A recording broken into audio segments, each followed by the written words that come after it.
Страха больше нет. Союзники Путина признались, они опасаются народного гнева. Крах системы неминуем? Удары по столице. Террористы перестали стесняться и прицельно взрывают дома.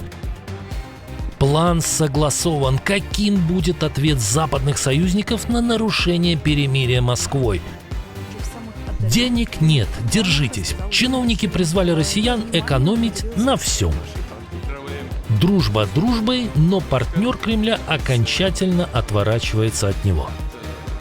Мощная реклама или пощечина режиму? Лукашенко полощут в прессе самой населенной страны мира. Во глубине сибирских руд Путин отдал приказ: Шойгу отправляют за Урал. Об этих и других событиях к вечеру вторника 3 февраля. Главное, о чем говорят и что скрывают. Нехта, по фактам и без шума.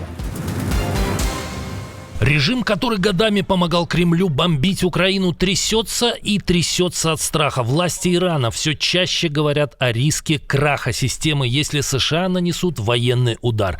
Как сообщает Reuters, на одном из совещаний Али Хаминеи доложили: общественное недовольство после жестокого подавления протестов зашло так далеко, что страх больше не работает. Соратники Аятоллы опасаются, что внешняя атака придаст протестующим решимости и снова выведет их на улицы.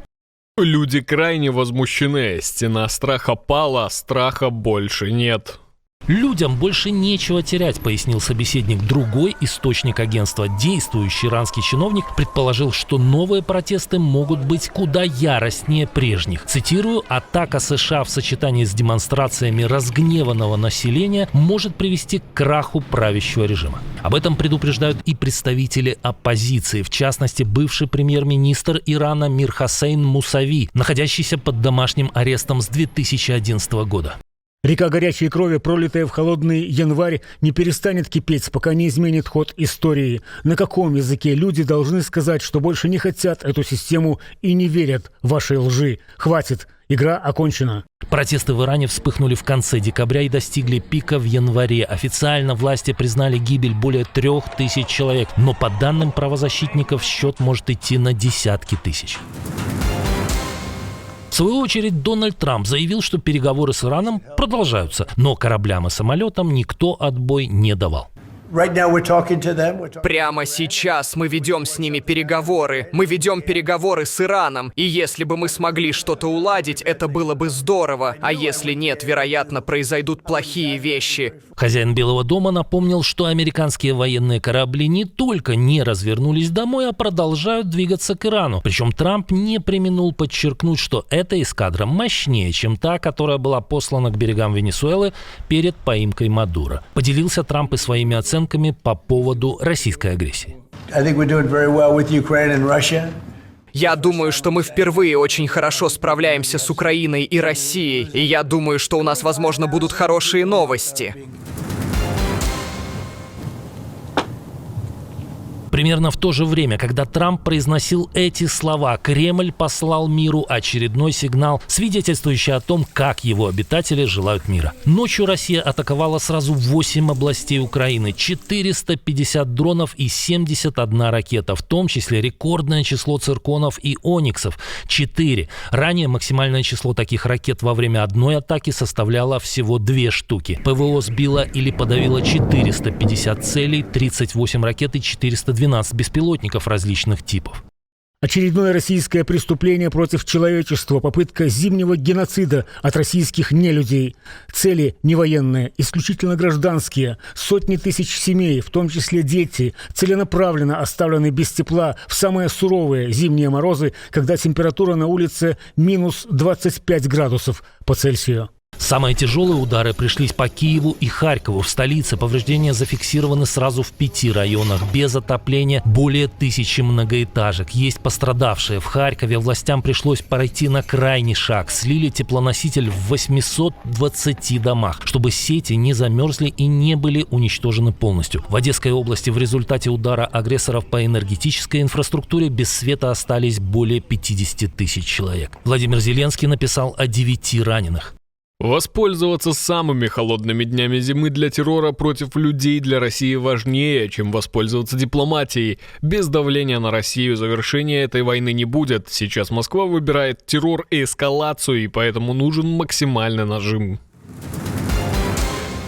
Мощнейший удар по агрессору. Речь не о новой атаке ВСУ. Без дронов и ракет сокрушительный хук путинскому режиму наносит тот, кто на днях повесил портрет Путина в Белом доме. Дональд Трамп сообщил о результатах своего разговора с премьером Индии Нарендрой Моди. Он согласился прекратить закупки российской нефти и значительно увеличить закупки у Соединенных Штатов и, возможно, Венесуэлы. Это поможет закончить войну в Украине, которая идет прямо сейчас, и в которой каждую неделю погибают тысячи людей. Индия отворачивается от российского сырья в обмен на торговую сделку. Пошлины на индийские товары в США снижаются до 18%. Взамен, по словам Трампа, Моди согласился еще и резко увеличить импорт из США и, возможно, из Венесуэлы. Индия, по версии хозяина Белого дома, обещает довести свои тарифы и барьеры для Соединенных Штатов почти до нуля и закупить американских товаров более чем на $500 миллиардов. После известия о снижении пошлин фактически с 50 до 18% индийский парламент встретил премьера овациями. Когда две крупнейшие экономики и крупнейшие демократии мира работают вместе, это приносит пользу нашим народам и открывает огромные возможности для взаимовыгодного сотрудничества. Правда, об отказе Индии от российского черного золота Моди писать не стал. Интересно, почему? Вот такая сногсшибательная новость от партнера Кремля и второго по объемам покупателя российской нефти. А в Москве и без того правительство срочно ищет почти 1,5 триллиона рублей. Кабмин пытается залатать дыру в бюджете на фоне обвала нефтегазовых доходов, пишет Bloomberg. В Кремле не верят в быстрый мир с Украиной и готовятся к тому, что военные расходы в этом году превысят план почти 13 триллионов рублей, а денег под это уже не хватает. Чтобы закрыть дыру, власти готовят новые поборы, налоги, пошлины, сборы с бизнеса и даже вернулись к идее легализовать казино и забрать треть их выручки. Оригинальные чиновники уже предлагают оригинальные решения. В Карелии местным жителям предложили обходиться без одежды, такси, кафе, кино и развлечений. Ну, пока на месяц. В общем, отказаться от всех расходов, кроме еды и коммуналки.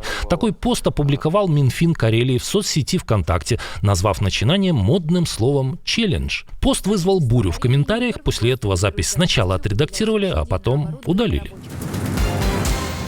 Нарушение перемирия и отсчет пойдет на часы. Киев вместе с Европой и США согласовал военный ответ на случай, если Россия сорвет будущее соглашение о прекращении огня, пишет Financial Times. Схема жесткая. Сначала дипломатическое предупреждение и ответ ВСУ. Если Москва не останавливается, у Европы есть 24 часа на ответные действия. Если провокации продолжаются, запускается вторая фаза с участием коалиции желающих стран ЕС, Великобритании, Норвегии, Исландии и Турции. А если через 72 часа это перерастет в масштабную атаку, источники Financial Times говорят о начале скоординированных военных действий уже при участии США. То есть не очередное выражение обеспокоенности, а заранее прописанный сценарий. Проще говоря, если Россия нарушит будущий мир, ответ будет не политическим, а военным. Попали в рай на земле, но просят о срочной эвакуации. Очередная пощечина крепкому хозяйственнику и его режиму. От лукашенковских чистоты и порядка бегут не только белорусы, но и индийцы. Семьи нескольких граждан Индии просят власти срочно спасти их из Беларуси, пишет The Hindu. Мужчины уехали на заработки через частное агентство, но уже почти 2 месяца живут без работы, жилья и нормального питания. Родные подали петиции в местную администрацию, требуя вмешательства. Один из застрявших рассказал, посредники обещали трудоустройство в Израиле. Деньги взяли и исчезли, а потом внезапно отправили на неквалифицированные работы в Беларусь. Условия, как жалуются гастарбайтеры, тяжелые. Теперь семьи просят индийские власти помочь спасти своих родственников из из рая Лукашенко.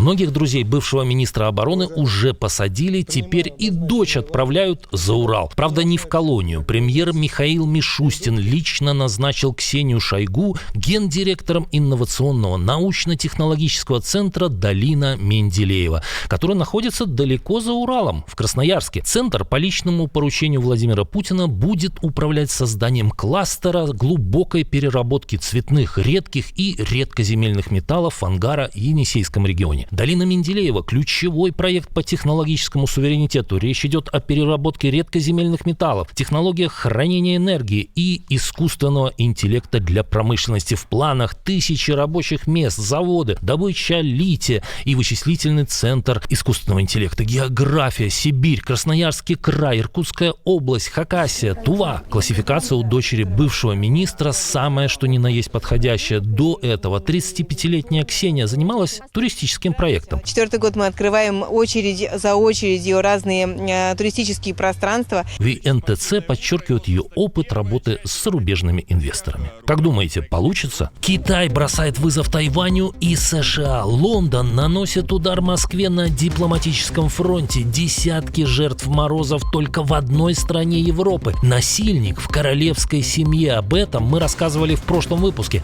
Посмотрите, если не видели. И до встречи уже утром.